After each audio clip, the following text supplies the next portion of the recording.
এক ব্যক্তি সর্বোচ্চ 10 বছর প্রধানমন্ত্রী পদে থাকতে পারবেন। জাতীয় ঐকমত্য কমিশনের এমন প্রস্তাবনায় সম্মতি জানিয়েছে বিএনপি। তবে নির্বাহী বিভাগের ক্ষমতা কমাতে রাজি নয় দলটি, তাই সাংবিধানিক প্রতিষ্ঠানে নিয়োগের জন্য আলাদা কমিটি প্রস্তাবের বিরোধিতা করেছে তারা। তবে সংবিধানের মূলনীতি নিয়ে কমিশনের প্রস্তাবে রাজি অধিকাংশ রাজনৈতিক দল। প্রাণ সসের মাখামাখি টেস্ট নুডলসকে করে তোলে আরো ইয়ামি আরো জোস। প্রাণ সসের 2 দিনের বিরতি দিয়ে বুধবার সকাল 11টার দিকে আবারও শুরু হয় জাতীয় ঐকমত্য কমিশনের দ্বিতীয় দফার 6ষ্ঠ দিনের বৈঠক। শুরুতেই সংবিধানের মূলনীতিতে সাম্য, মানবিক মর্যাদা, সামাজিক সুবিচার, গণতন্ত্র এবং ধর্মীয় স্বাধীনতা ও সম্প্রীতি এই 5 বিষয় যোগ করার প্রস্তাব দেয়া হয় ঐকমত্য কমিশনের পক্ষ থেকে। এর সাথে 72-এর সংবিধানের মূলনীতিতে ফিরে যাওয়ার কথা বলে বাম দলগুলো, আর বিপক্ষে অবস্থান নেয় ইসলামী দলগুলো। মুসলিম মেজরিটি দেশ বাংলাদেশ, সুতরাং এই দেশের জনগণের সেন্টিমেন্ট হচ্ছে আল্লাহর উপরে বিশ্বাস এবং আস্থা, বিসমিল্লাহির রহিম, এগুলো আমাদের সংবিধানে থাকবে। সে আলোকেই আজকে আমরা আমাদের মতটি সেটা দিয়েছি এবং আমরা মনে করেছি এটি সংযোজন করা অপরিহার্য। যদি সংবিধানের মূলনীতিতে কারোর মনে হয় নাগরিক অধিকার, ধর্মীয় অধিকার খর্ব হচ্ছে, তাহলে নাগরিক অধিকারের জন্য ধর্মীয় স্বাধীনতার কথাও যুক্ত করা যায়, কোনো আপত্তি নাই। কিন্তু ওই 4 মূলনীতির সাথে যুক্ত করতে হবে। 4 মূলনীতি বাদ দিয়ে কোনো কিছু আমরা গ্রহণ করব না। এদিন সাংবিধানিক প্রতিষ্ঠানগুলোর নিয়োগের জন্য এনসিসি গঠনের প্রস্তাব থেকে সরে এসে সাংবিধানিক ও সংবিধিবদ্ধ প্রতিষ্ঠানের নিয়োগ কমিটি নামে নতুন প্রস্তাব দেয় ঐকমত্য কমিশন।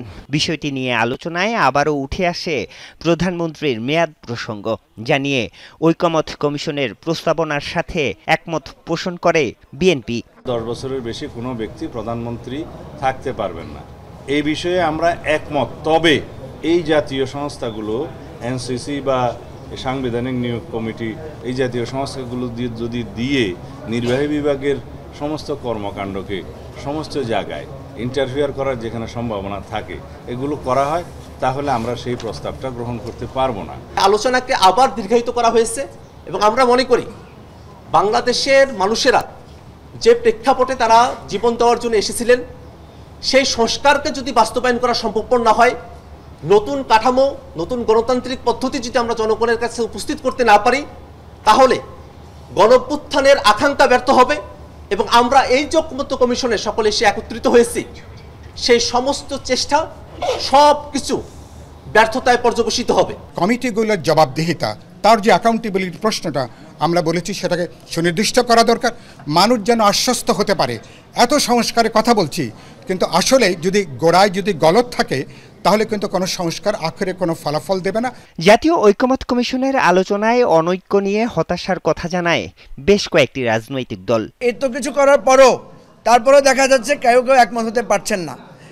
আমরা ওনাদেরকে বলেছি যে আপনারা টেলিভিশনের সামনে দাঁড়িয়ে আপনার দলের মতামত প্রকাশ না করে, বরং আপনি যে ত্যাগ করছেন, আপনি যে আপনার দলের মতামতটাকে জাতীয় স্বার্থে অগ্রাধিকার দিচ্ছেন, সেটা হলে আপনার সম্মান বাড়বে। ইচ্ছা করলে 10-15 মিনিটের মধ্যে আলোচনা করে একটা সিদ্ধান্তে আসতে পারে, কিন্তু ওনারা কিন্তু সিদ্ধান্তে আসছেন না।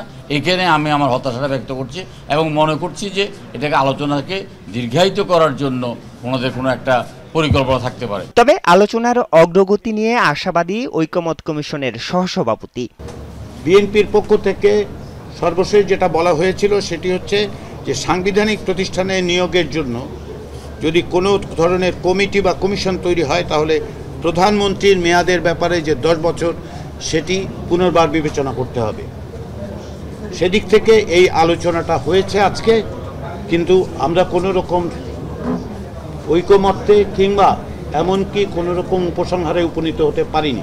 দ্বিতীয় দফায় 6 দিনে আলোচনা হয় 9টি এজেন্ডা নিয়ে।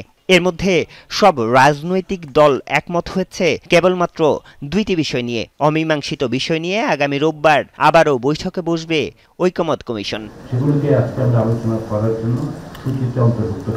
আরিফুর রহমান সবুজ, যমুনা নিউজ, ঢাকা।